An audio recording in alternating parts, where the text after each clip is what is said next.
This video we're going to talk about the covalent bonds in elements. So for covalent bond, in the previous video we talked about it is formed by sharing of outermost shell electrons between atoms. Normally these atoms will have to be the atoms of non-metal elements.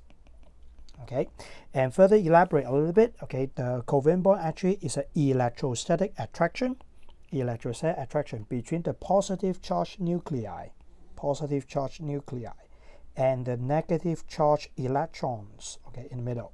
So therefore this is a electrostatic attraction, and normally we call this one a directional attraction as well. Directional, okay, because it have a direction pointing towards the sharing electrons. Okay, so we call it directional attractions. Okay, so for covalent bond you can find them into two kind of substances. Okay, for example, you have them in elements. Say for example we have O2, Cl2, F2, things like this.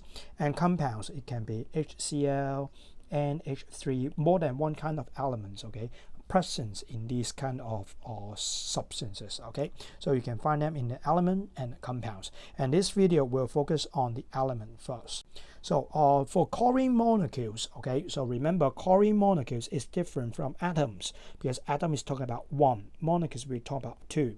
So one chlorine atom which is 287, this one is unstable because you find that, okay, it have non-octet structures. So therefore chlorine atom will form a covalent bond with another chlorine atom together with another chlorine atom to make them stable. So by forming a covalent compound, they have to do it by sharing electrons. So basically you draw two circles overlapping each other, and then the element symbols will be in the center.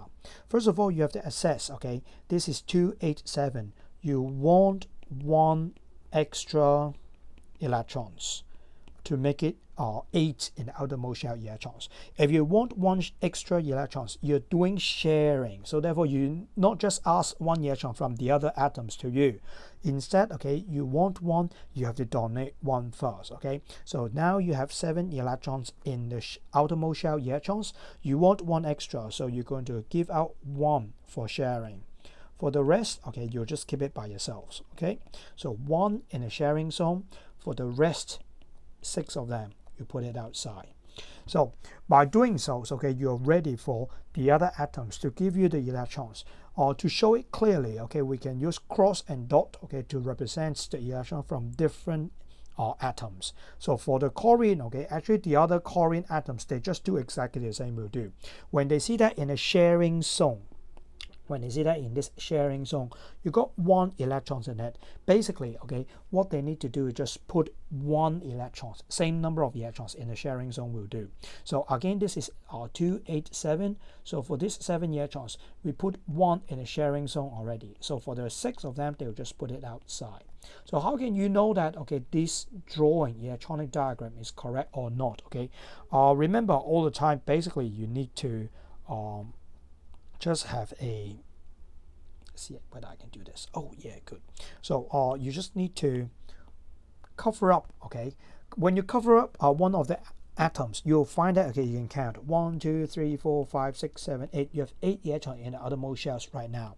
If you move this, okay, to the other side, you can also say 1 2 3 4 5 1 2 3 4 5 6 7 8. Okay, so both of them now they have 8 electrons. So we will say that this molecules is the electron diagram is correct. Okay, so basically this is how we do covalent bond in a molecules, okay, which involve in elements only.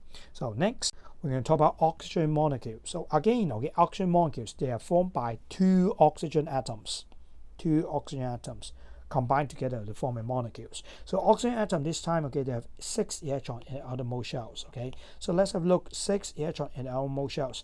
I want 2 extra electrons. Is that right? I want 2 extra electrons. So therefore you have to share 2 electrons first. Okay, you want 2, then you have to share 2.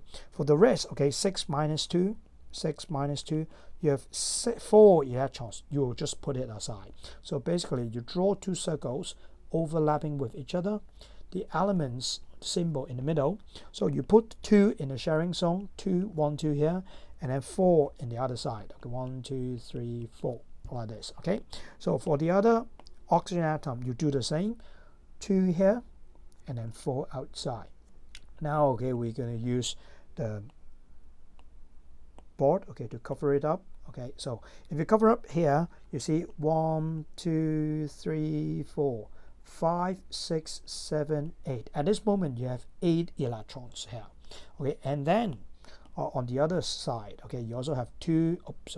You have 2, 4, 8 electrons. So therefore, this electronic diagram is correct. Okay, so I want to make use of this diagram, okay, to teach you a little bit more. Okay, so for the electrons in the middle, okay, we call this bond pair electrons.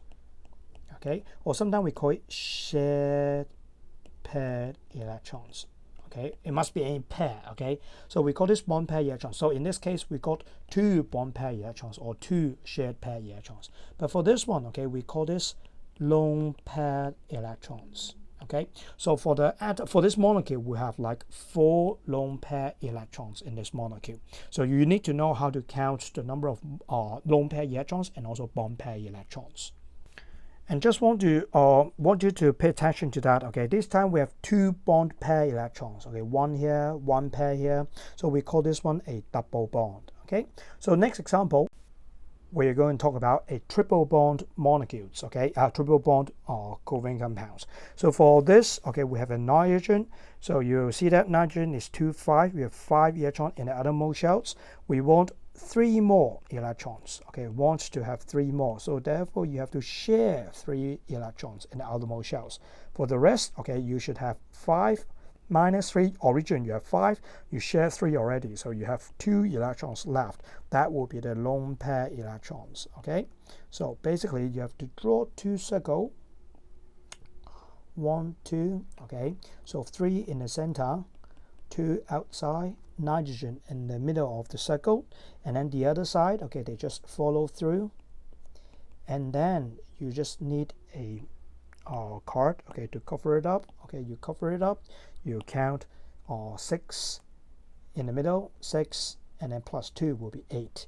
Or on the other side, you also have 6 in the middle, and then you have 2 outside, so you will have 8 electrons. So for this molecule, it is correct. Okay, and you will find it right here, the shared paired electrons. Okay, the shared paired electrons will have 1, 2, 3. Okay, so you have 3 bond paired electrons. Okay, and you have like 2 lone pair electrons. Okay, so when you have 3 bond pair electrons, okay, we call this one triple bond. Okay, we have triple bond between the nitrogen atoms, okay, in a nitrogen molecule. Get it? So lastly, okay, I want to introduce 2 terms. One is called molecular formula. One is called structural formula. Molecular formula, basically, it shows the number of atoms in a molecule. So we have in a oxygen molecule, you have O2. Okay, you got 2 oxygen atoms, so we call O2. You have Cl2, you have N2. Okay, don't think that only 2, okay, will be possible in the molecules. In the futures, you may learn something like S8, P4, things like that. Okay, so inside these molecules, okay, you got 4 phosphorus atoms inside. Okay, you got 8 sulfur atoms inside. Okay, so this is called molecular formula. It also applied to the compounds. Okay, so if you want to talk about like the glucose, so you can see that it shows the number of atoms, okay, of all kinds of elements in this compounds, okay, clearly like that. That is a molecular formula. But what is structural formula? Structural formula, it gives you a little bit more information. It shows how the atoms are bonded together. So for example, the O2 that we've learned today, we have oxygen atom, they form, okay, they're bonded together by a double bond. And for chlorine, we just have a single bond. For nitrogen, it is a triple bond. So therefore, we use this horizontal line to represent the shared pair electrons. So it can help us to illustrate a double bond, single bond, and triple bond inside. So this is a structural formula. So to summarize this video, basically I want you to know how covalent bond is formed. These are the important words that you have to use, like sharing electrons between non-metal elements. The positive nuclei and the negative charge electrons are held together by electrostatic attraction, and this is covalent bond. Okay, so you learn how to draw electronic diagram of elements with covalent bond. Okay, we're talking about elements today, so therefore you have Cl2, you have O2, you have like N2. If you want to do a little bit more, you can try it out F2 by yourselves. Okay, and molecular formula. Okay, we learned a term called molecular formula. It show the number of atoms in it. Okay, and then the other one is structural formula. It show how atoms are bound together inside a molecule. So that's all for this video. Bye bye.